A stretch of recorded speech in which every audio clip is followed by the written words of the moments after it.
এক বাদশা দেখলো এক লোক গাধার উপরে সওয়ার হয়ে রাস্তা দিয়ে যাচ্ছে। তো সেই বাদশা লোকটিকে বলল, কি মিয়া, এই ভর দুপুরে কই যাও?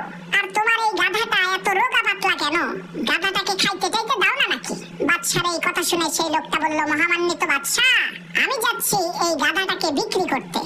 আর গাধাটাকে খাইতে তো দেই, কিন্তু এই গাধা কোনো সাধারণ গাধা নয়। এই গাধার অনেক গুণ আছে, সেই গুণের কারণেই এই গাধাটা মোটা তাজা হয় না।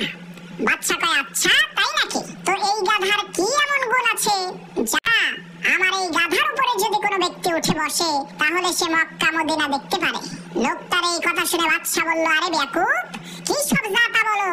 গাধার উপরে বসে মক্কা মদিনা দেখা যাবে, এটা কি কখনো সম্ভব নাকি? তখন সেই লোকটা বলল, বাদশা, আমার কথা যদি সত্য না হয় তাহলে আমার জিহ্বা কেটে দিন।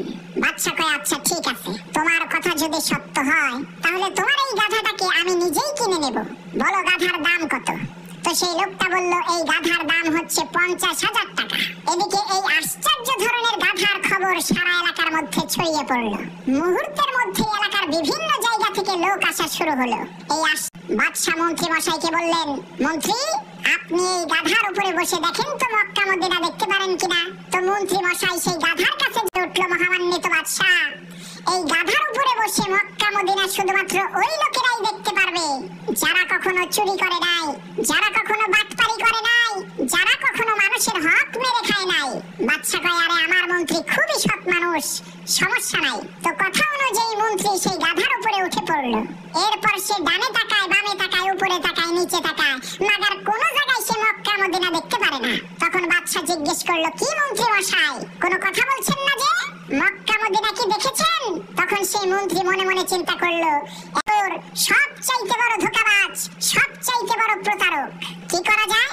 তখন সেই মন্ত্রী বলে উঠলো, আরে মহামান্বিত বাদশা, এই তো আমি দেখতে পাচ্ছি, এই দিকে হচ্ছে মক্কা, এই দিকে মদিনা, একেবারে স্পষ্ট ভাবে দেখা যাচ্ছে। মন্ত্রীর এই কথা শুনে বাদশা কয়, আরে ভাই, তুই তাড়াতাড়ি নাম, আমাকে একটু মক্কা মদিনা দেখতে দে। তো বাদশা সেই গাধার উপরে উঠে দেখে, আরে কি সর্বনাশ, কই কোথাও তো মক্কা মদিনা দেখা যাচ্ছে না। তখন মন্ত্রী সেই বাদশাকে জিজ্ঞেস করলো, কি অবস্থা আপনার, মক্কা মদিনা কি দেখতে পাচ্ছেন? তখন বাদশা চিন্তা করলো, আরে মন্ত্রী মক্কা মদিনা দেখলো, আমি দেখতে পাচ্ছি না। আমি যদি বলি যে আমি কিছুই দেখতে পারি নাই, তাহলে তো এই পাবলিক যারা দাঁড়ায় আছে তারা মনে করবে আমি হচ্ছে সবচাইতে বড় চোর, সবচাইতে। সেই বাদশা বলল, আরে কি বলো, এই তো এইদিকে মক্কা চমকাচ্ছে, এইদিকে মদিনা চমকাচ্ছে।